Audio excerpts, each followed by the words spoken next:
Adik-adik mahasiswa yang ingin berdemo tanggal 11 April 2022. Sedikit tukar pengalaman ya.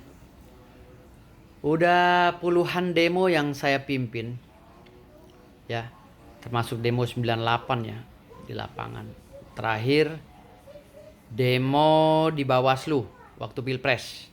Saya bawa 3.000 orang untuk mendemo Bawaslu karena saya pendukung Pak Prabowo, Ketua Umum Relawan Militan Prabowo. Beberapa demo yang saya lakukan itu dengan harapan agar negeri ini lebih baik lagi. Tapi ternyata enggak juga. Banyak anggaran yang terbuang sia-sia karena bakar membakar, pukul memukul, tembak menembak. Bukan saja kerugian materi ya, tapi kerugian korban jiwa juga ada.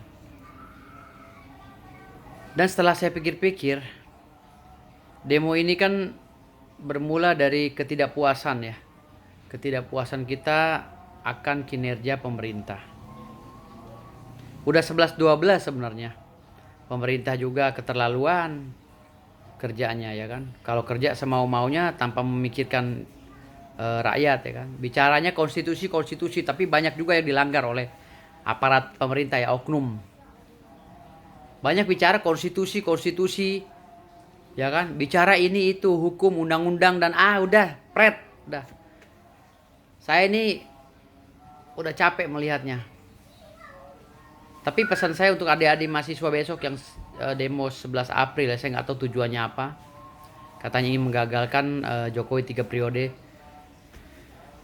Berpesanlah saya, hati-hati, karena beberapa kali demo yang saya lakukan ya dengan kawan-kawan aktivis nggak membuahkan apa-apa juga.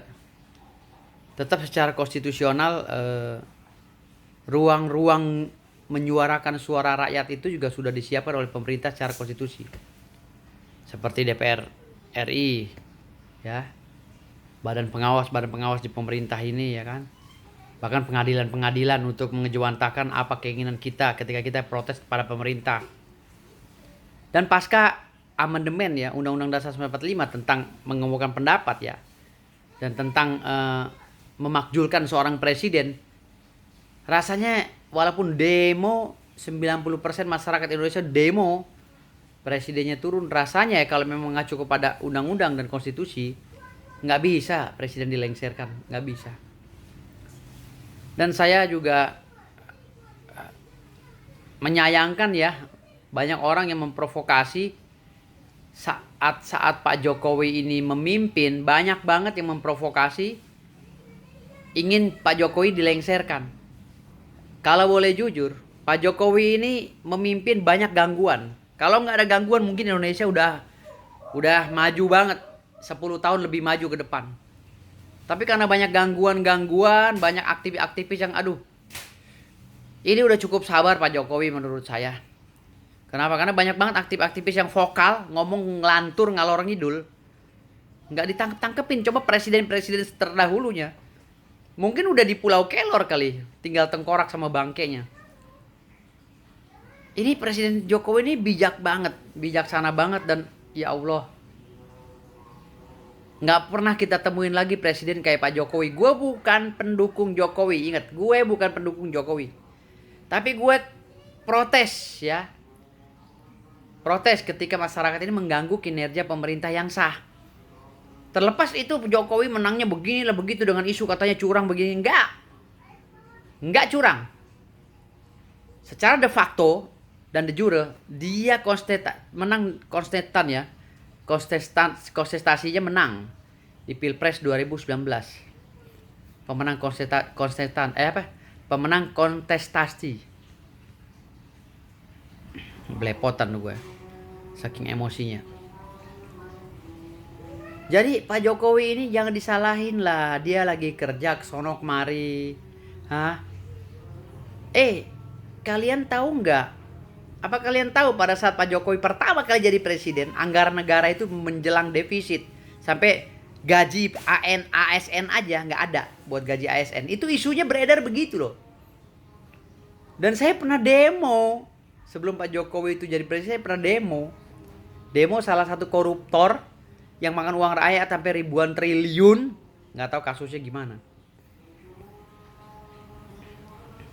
Bukan pada saat era Pak Jokowi. Oke, manusia tidak ada yang sempurna. Pak Jokowi juga tidak sempurna. Tapi tolong jangan ketidaksempurnaan Pak Jokowi malah diperburuk oleh ulah-ulah kalian. Bukannya dukung pemerintah. Indonesia diisukan ingin dijual. Indonesia tergadaikan itu sejak zaman Pak Harto udah ada. Utang ribuan triliun, isu-isunya udah ada. Tapi sampai sekarang mana?